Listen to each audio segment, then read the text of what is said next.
guys, tingnan nyo naman. May swimming pool na naman kami dito. Tingnan nyo guys. Dito bahay namin. Ayun swimming pool, diba? Swimming pool na naman guys.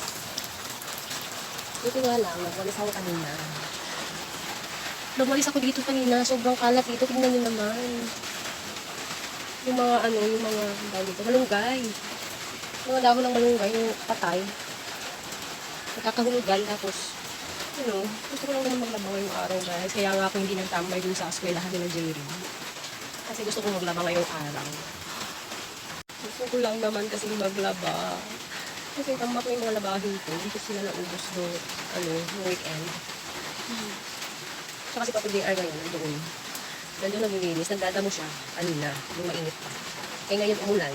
Naligo na daw siya ng ulan. Tapos, yung motor niya, pinaliguan na